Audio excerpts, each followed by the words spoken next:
Jagat Dewa Bathara jagat Pangestu Jomeblong penggaling pun kakang kaya dene lumaku ing wanci peteng kepapak obor sastra Yayi Gardopati kelawan Yayi Wersaya padha rarja sapraptanira ning ngarsaning pun kakang Dimas tansah pinanganing kawidadan niring sambi kula sawanipun ingkang rayipun Gardopati Koko Prabu kula ngaturaken sembah pangabekti kula kunjuk ndak tampa gawe gedhe ning penggaling pun kakang kadyan kula ngaturaken sembah pangabekti kula kunjuk Koko Prabu Yayi Wersaya ndak tampa pangestunipun Kakang Tampanana kula pundhingga jimat paripin dayana ning kasantosan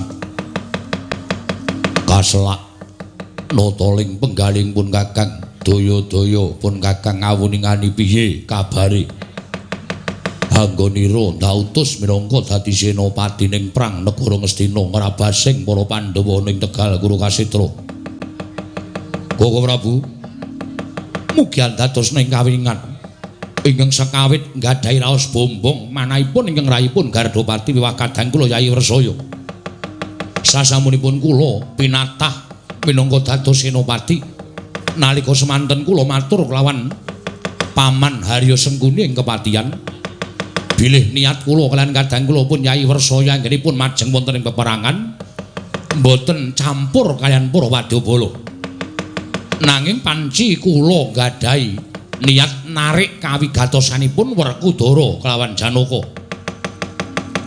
Samangke kula sampun saged kasempatan misaken wadyabala kaliyan satriya kekalih menika inggih menika pun Werkudara kelawan Janaka. Tumunten kula perang tandhing kaliyan kekalihipun mapan wonten ing lengkeng Arga Setra Puru.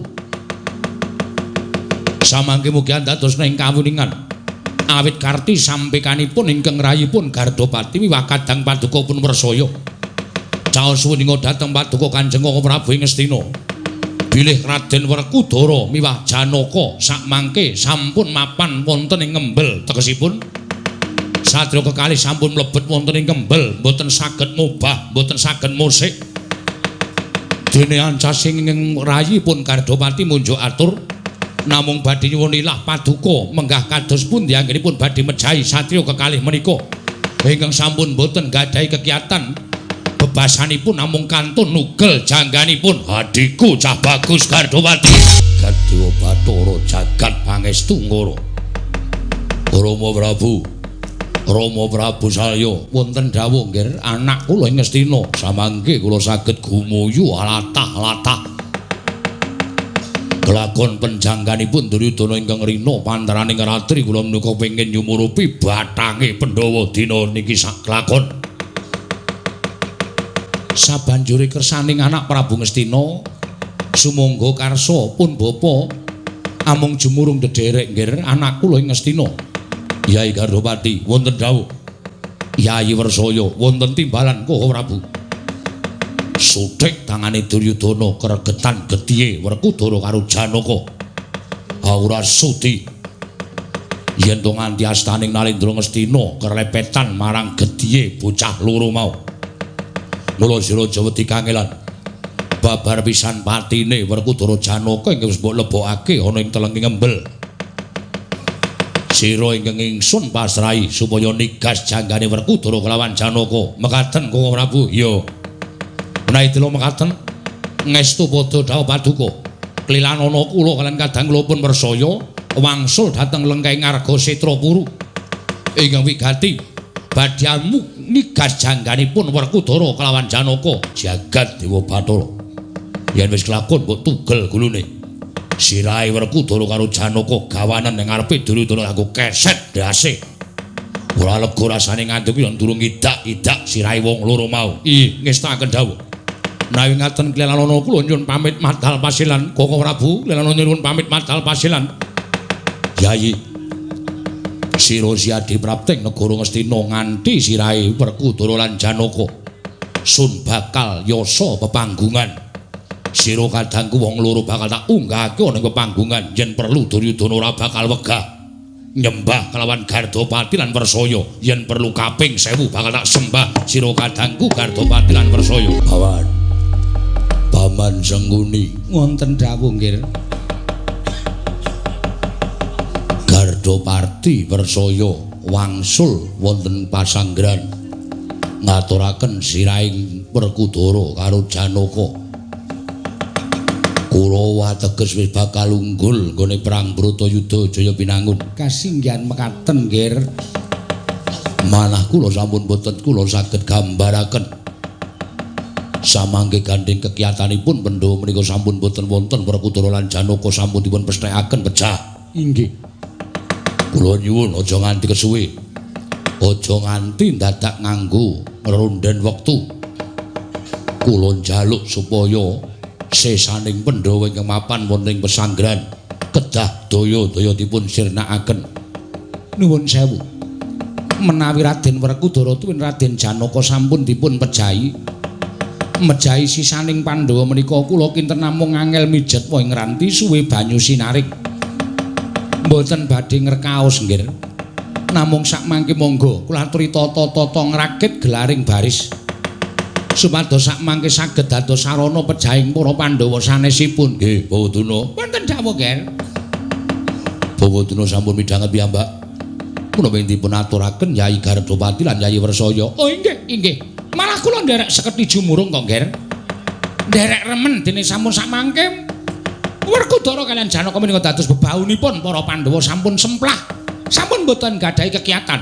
Kula suwun sakmangke jengandika Bawaduna keparenga yasa hangrakit gelaring baris.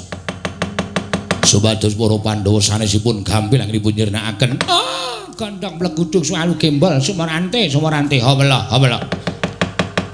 Estunipun kula sampun ngrakit gelaring baris ingkang sakmangke badhe kinarya sarana ngasuraken para Pandhawa. Janaka sampun boten wonten, Werkudara sampun boten wonten, Kurawa madheg wonten Tegal Kurukasetra mawi gelaring baris inggih menika wulan tumanggal. Wulan tumanggal Kakang Durna. Dipati Mangdawa karo Karasata Kurawa gelaring baris kurang tumanggal. Dene wulan tumanggal menika kala wau kinarya mancing dhateng anak Prabu Puntadewa jer sakmangke sampun boten wonten senopati. Kejawi namung sisa setunggal inggih menika pun anak Prabu Darmakusuma. Menawi anak Prabu Darmakusuma samangke majeng wonten ing pabaratan. Kurawa ngrakit gelar baris wulan tumanggal. Menawi samangke sampun mlebet wonten ing gelaring baris, tumuli gelar baris wulan tumanggal menika dipun owahi dados Cakrabiya. Cakrabiya tegesipun Senopati Ngamarta ingkang sampun mlebet wonten ing wulan tumanggal kala wau dipun kepung wakul baya mangap. Menawi sampun mekaten tumuli para prajurit kantun lepasaken jemparing ingkang mangewu-ewu. Sakmangke anak Prabu Puntadewa mboten saged mangga pulya menawi dipun kruyuk mawi jemparing tuwin tumbak, tuwin pusaka saking Wadyabala negaring Ngastina. Werkudara Janaka tekaning pati anak Prabu Puntadewa mlebet wonten ing gelar baris Cakrabiya tekaning pati ugi nggih Jagat Dewa Bathara Bawadara. ketingal bingah penggalih paduka Mboten kados dinten menika. Bombonging manah kula tumpuk matumpa-tumpa Bawadara. wonten dawuh. Kula ngaturaken panuwun ingkang tanpa pepindhan dene jengandika sampun yasa gelar baris ingkang samangke damel srana pejahipun Puntadewa. Oh inggih nggih dawah sami-sami. Jer menika sampun kewajiban kula. Lajeng salajengipun ingkang bapa ngrantu dhateng Sabdatama Paduka anak Prabu Ngastina. Bawan Wonten dawuh. Budhana anggening para sata kula lan prajurit kabeh kinayasa gelar baris wulan tumanggal lan Cakrabiya. Nun ngestaken dawuh. Bawadana kula aturi ngampingi lampahing prajurit ingkang sawetawis angombyong lampahipun Yayi Gardopati lan Wersaya. Prapting wonten ing lengkahing Argasetra Puru. Nun inggih ngestaken dawuh dening Kang Sepali. Yasa gelar baris Cakrabiya. Inggih ngestaken dawuh. Kakang Prabu Karna ngawangga Wonten timbalan Yayi. Sampun ngantos jengandika kundur wonten ing pakuwon kula aturi ngrakit utawi yasa gelar baris ngampun dipun ngendikaken dening Bapa Durna. Oh inggih ngestaken dawuh Aduka Yayi Prabu Ngastina. Pasewakan pesanggrahan kula bibaraken Rama Mandaraka monggo kula kanthi manjing dalem pesanggrahan. Monggo nggih kula dherekaken anak kula ing Ngastina.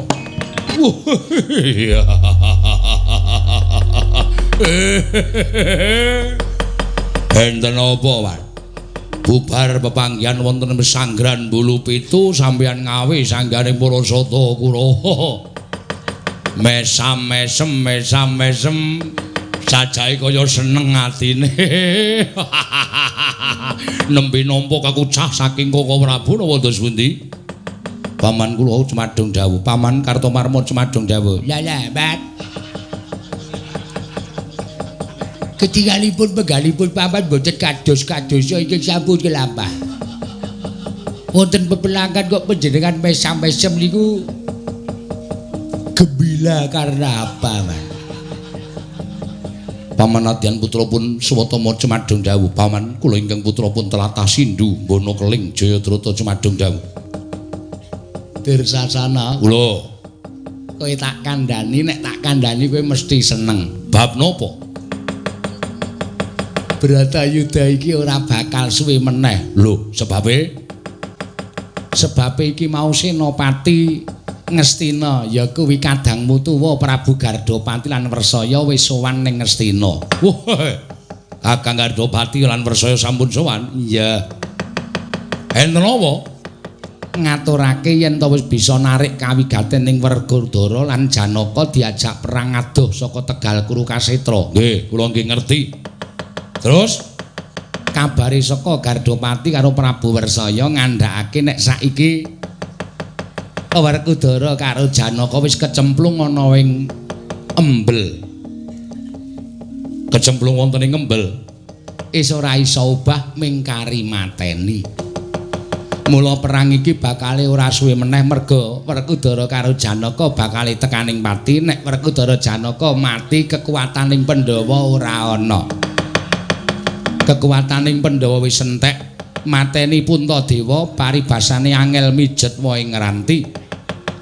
Puntadewa mati minangka dadi ratu ning negara Ngamarta, tegese nek ratune mati perange bakale mandheg Kurawa ngukup kemenangan. Mula kowe tak lumpukke iki kowe padha tak wenehi pawarta sing bakal iso marakake atimu bungah, atimu seneng. Mengkono munggo pawartane lan sak banjure perjurit ingkang semene akeh diparuh dadi loro ingkang separuh nderekake Prabu Gardopati lan Prabu Wersaya.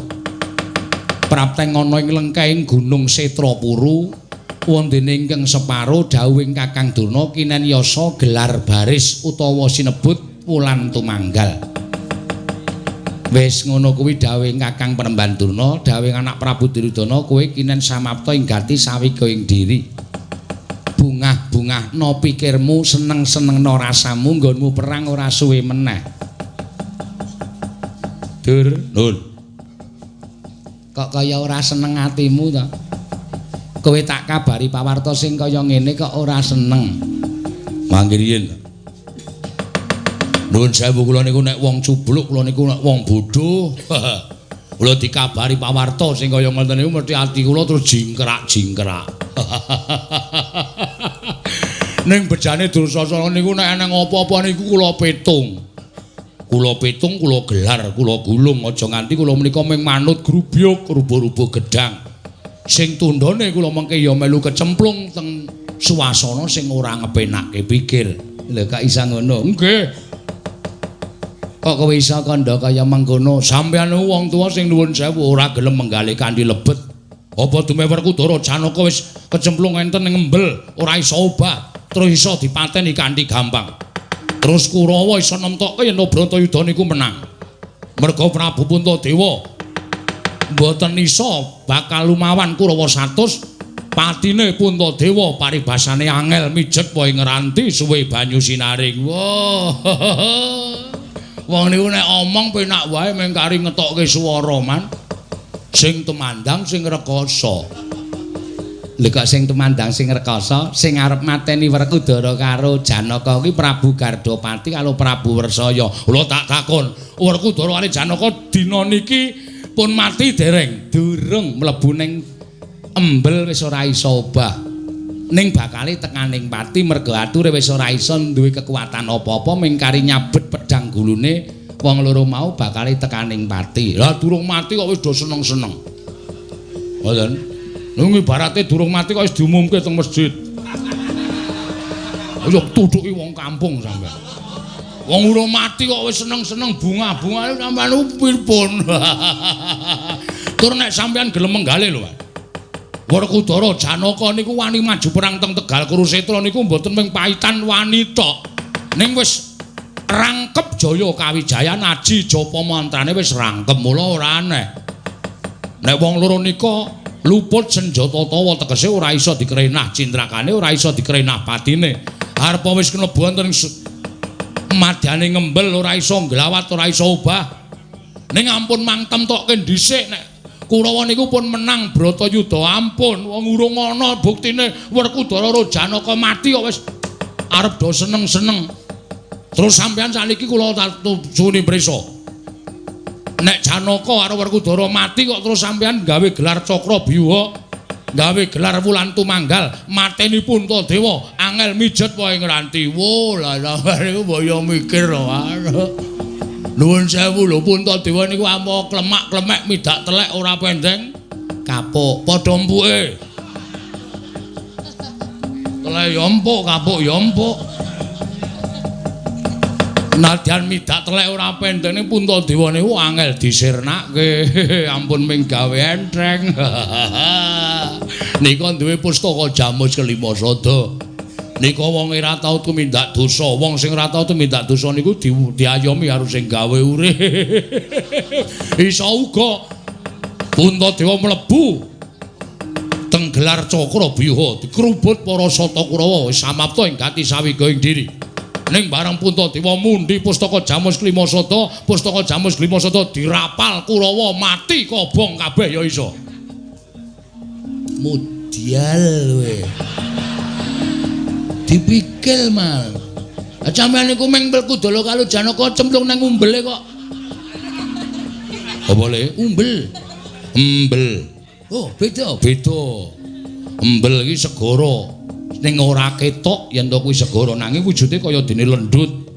Yen obah awake saya mudhun, saya mingslep, saya mingslep kuwi Janaka karo Werkudara cemplung ning nggon embel kaya. Oh, tak kelo nek umbel.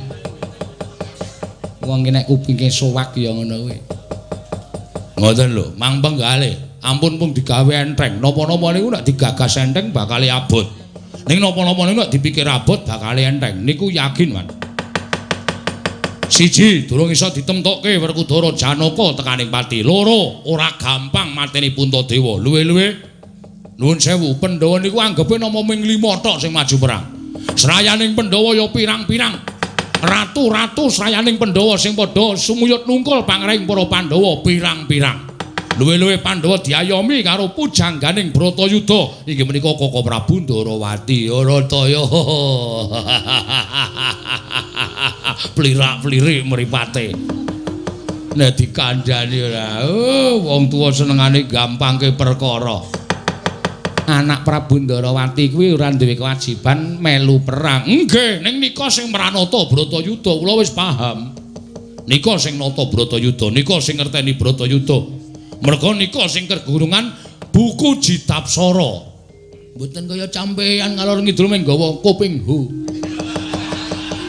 Mbok ora ngomongke kuping hu dur. Iki wis suwe banget wis ora ana sing ngerti kuping hu. Sampeyan niku lah nek Prabu Kresna niku ngalor ngidul nggawa Jitapsara. Oh, lelakone bakale kaya ngene, lelakone bakale kaya ngene. Kula nuwun sewu nggih, Man. Nek Cinuwun Ndalawati dulung gugup penggalihe, dulung bingung niku berarti Bratayuda tetep mlaku kanthi lancak. Tetep mlaku anut kodlating Jawata.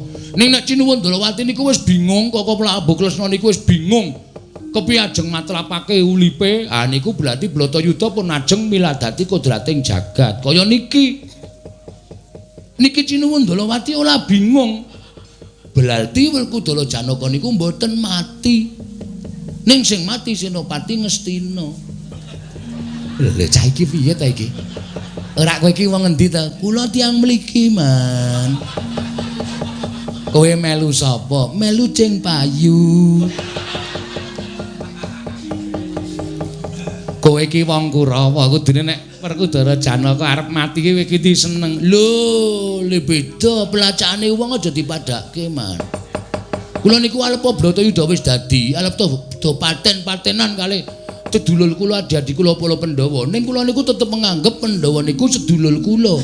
Ning bakale kowe kudu mateni Pandhawa apa kowe sing dipateni Pandhawa? Bab niku gampang. Niku gampang ora cah digawe bingung.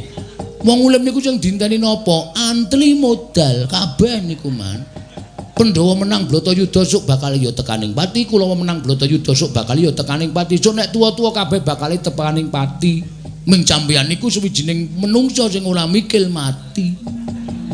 Lumangsa sampeyan urip niku mblungsungi kaya ula. Mula pakalti sampeyan sak ngisoling dalamaan duwe pakalti sing angkala mulka Budi Candala ora ngerti, ora gelem eling kalau sing gawe urip. Niku olah cah pelang Bratayuda niku cecok Kulawa Pandhawa niku do modal dhewe-dhewe. Ngeten. Niki pelang niki rak menganut kodrating sing kuwasa to. Sing jeneng menungsa menika mboten ica oncat kalih teng winatan kodrat. Kodrat. Ngeten. Kabeh menungsa menika lamun digaliske duwe kodrat dhewe-dhewe. Pandhawa karo Kulawa dikodratke kudu pelang wonten ing Bratayuda Jaya Binangun. Kula kalih Pandhawa kudu nglakoni pelang. Ya udah enggak apa-apa. Ngoten lho. Nglakoni mawon pelange, sing menang sapa sing kalah sapa cuk. Nek wis rampung bakal ketok ora nganggo kalti sampe kok anu Janaka digawa ngado, Werkudara digawa ngado menaja Pandhawa ora ndek kekuatan. Bener ngendikane Kakang Mas Dulcacana, Puntadewa niku arep kaya ngono niku ya kekuatane ngedapi-dapi. Lah kok minjul dipamili nganggo wulan tumanggal. Arep dicekel nganggo coklo biyuha. Apa mesti Puntadewa mati? Belum tentu. Ica uga ngelus ngendikane Kakang Mas Dulcacana, Prabu Puntadewa mlebu teng coklo biyuha teng tengah-tengah ajeng dilanjak nganggo jempaling. Prabu Puntadewa mundi pustaka Jamus Klimasada. Monggo pustaka Jamus Klimasada niku nek pun dipundi Prabu Puntadewa jagat niki gempa 8,8 skala Richter. Niku terjadilah Yuparmi. Tsunami kok Yuparmi. Ngoten niku men dipikir lho sak penake dhewe lah. Terus niki pripun? Ampun meneng wae mengke ndak sama malah cetluk malah nglekoso. Le mikil banget malah mumet silae. Dirnun. Adi-adimu diperintahke separuh ngombyong laku ning Gardopati Wersaya. Separuh ngrakit gelaring baris. Tata-tata madeg ana ing Tegal Kurukasitra. Nggih, ngestakaken dawuh. Nggih. Mboten langkung namung Estupada Paman Hari Sengkuni. Swatama wonten timbalan ngadhawuh metu njaba nembang ora budhaling wadya non paramadal pasinan yen tambah pengestu sing ati-ati aja kaya bocah cilik Swatama angsa nembah kang piniji sang Swatama sigra medal kondang wadya bala mangku